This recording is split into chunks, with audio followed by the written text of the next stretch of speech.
joining me again for another video. Tonight we're going to be going over a blackout box. For those of you who don't know, a blackout box, or a blackout bag, it might be known as, is something that you would use strictly for if the power goes out, whether that be due to a storm or a problem, with the power grid. Somebody might hit a light pole.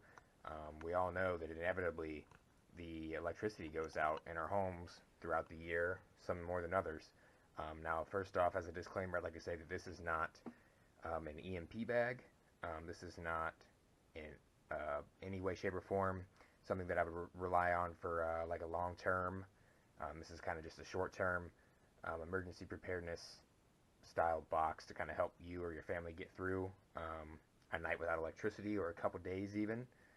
There are also going to be a few things in here that I don't have, but I do recommend. Let's jump right into it. Okay, first off, let's start with a flashlight. It's important to have a flashlight, a handheld. This one just happens to be a super duty, super bright Ozark Trail.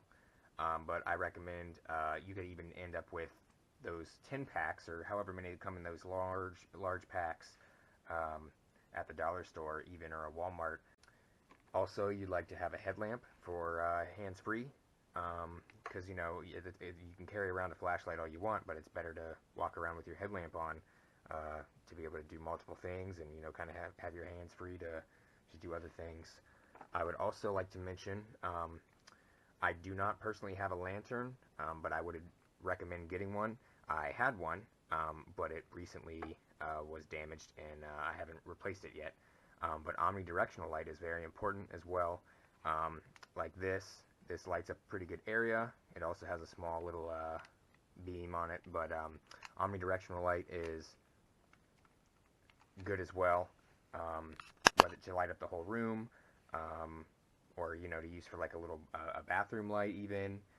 That also goes into glow sticks. It's important to have glow sticks, whether I just break these open and hand them to the kid, or any children or anybody. I might have some fun with it, kind of help them feel a little better.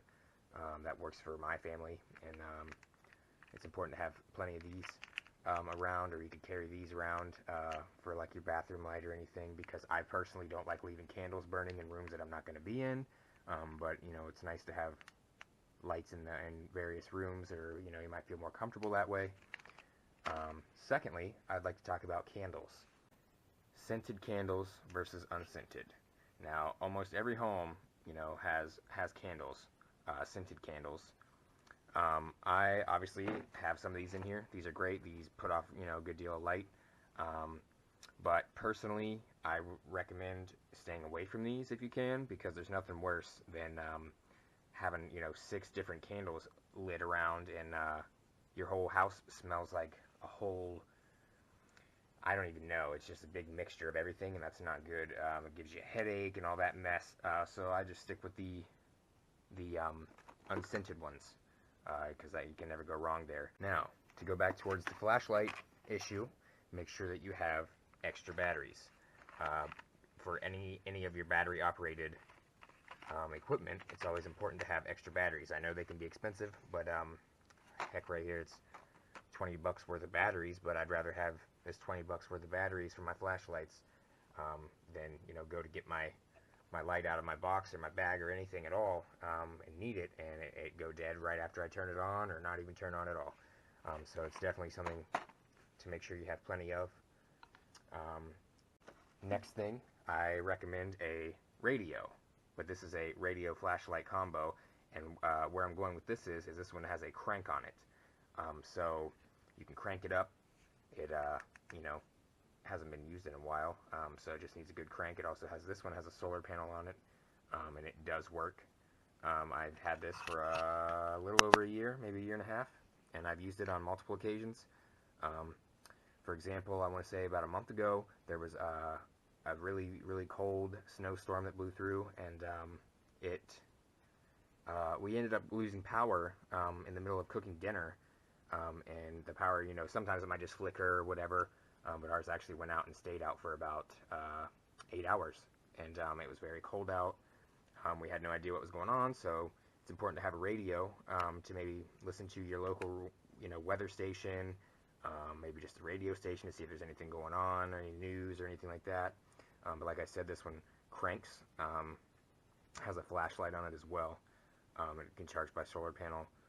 It also has a USB port in the back to charge devices off of it, or to charge it via the wall outlet if you want. This one also comes with a weather setting, so you can directly pull up a weather radio station. But I recommend getting a couple crank operated, whether it's flashlights or a radio.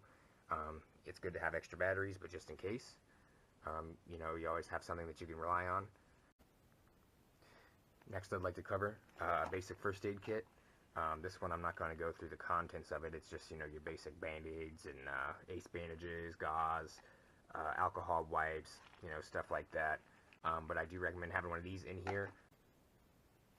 Next, I'd like to cover, this is something that I did not have, but I did purchase after that incident about a month ago. And this is something that I would recommend to everyone. This is a little power bank. It was about 5 o'clock in the evening when our power went out, and my phone, I usually charge it later on in the day once I come home from work or whatever, but my phone was pretty close to being dead, and I was trying to communicate with people and see what was going on, but my phone was so low, I ended up having to go out to the car and try to charge it and sit outside, and that was hectic. I invested in this battery pack. The specs on this one say that it could charge, your phone four times on a full charge. This one, you can plug it into the wall to charge it up, or you can use these solar panels here. It looks very durable. I have used it off and on a little bit, just messing around with it, and I'm very happy with it. But I do recommend investing. These aren't very expensive. They can be, but this one was relatively affordable, and I'm happy with it. I'd rather have it and not need it than need it and not have it, of course. I do have lighters, brand new, and matches. Multiple ways to start fire. In the event that you need to light your candles, how are you going to light them if you don't have a way to start your fire? What's left in here is mainly just extra medical supplies, whether it's a mask or bandages, some gauze, some peroxide, to help with the health stuff. I do also have some honorable mentions. I would recommend, if you could invest in a generator, I would definitely invest in a generator. There's no guarantee when your lights are going to come back on. For example, when we had our experience a little while ago, we had no idea what was going on, and then it turned out that the substation, or a substation, had some super bad technical difficulties, even caught on fire, something like that. So the whole area was out, and I wish that I had had a generator, but I don't. I'm not at liberty to buy one of those. But if you have one or can afford one, I definitely recommend it, especially an indoor one that doesn't rely on gasoline or fossil fuels or anything like that. Those super noisy. That just attracts more attention to you. But if you could invest in an indoor one that charges off maybe a solar panel or something like that, absolutely do that. Secondly, a battery-operated fan, one of those little fans that you can pick up at the store that take batteries and you turn on the fan. Some of them even come with a mister. That's important to kind of keep yourself cool in the summertime. I also lived through a month blackout when I was a teenager, and it was very hot, no air conditioning, especially if you have young kids or small toddlers or even infants. It's important to keep them cool. Another thing would be hand warmers. Whether you keep yourself warm, your hands warm, but you could even wrap it around a baby or in the blankets or in your shoes or something like that to kind of keep yourself warm. Also, make sure you have adequate food and water. Granted, that's probably a staple in everyone's what everyone already has, but make sure that you always have some extra food, whether that be something like dry snacks like a Cliff Bar or a protein bar, or something like that, and some water. Now granted, like I said, we actually had company coming over that evening, and our power went out, and instead of having a fun old just a nice dinner, we ended up having a picnic. We ate chips and bread and lunch meat sandwiches, but that was important that we had something to eat. Granted, we could have eaten plenty of other stuff that we had, but in the event of not having power, you know, obviously your appliances don't work, and it's not exactly the greatest idea to try to go out and find something to eat. I actually ended up going out just to kind of look around and, you know, be a little nosy and see what was going on around the area, and everyone and their brother was out. All of the stores around here were gone.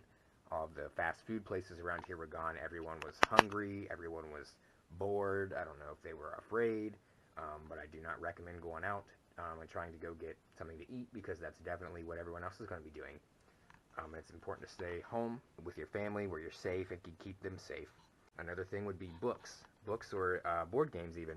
For those of you with children, you know that sometimes it can be a real hassle trying to keep them occupied. They might be afraid, they might just get bored, and you're trying to, you know, keep everything under control. Just bust out a board game or a book. You know, you can't necessarily rely on battery-operated DVD players and handheld games forever. I would definitely recommend throwing in a board game or a deck of cards, a book. Maybe you want to sit down and read to them. I know kids and have kids that enjoy being read to. Sometimes, you know, that just kind of calms them down or helps their imagination blossom a little bit and give them something to think about. That way they're not just sitting there worried about the lights being off. And it's important to kind of keep your morale up. Something else would be a stove, a sterno stove, or as in our other video, a CBC fire dragon. Something to, you know, warm up your food, whether it's canned goods. I know I personally could just eat canned beans or something out of the can and be just fine. But sometimes having a warm meal is worth it. I also would recommend ramen noodles to go in with that food. Ramen noodles are not very nutritional. I personally don't like ramen noodles, but you know, for your family, just for a quick meal, warm stomach, ramen noodles probably do wonders.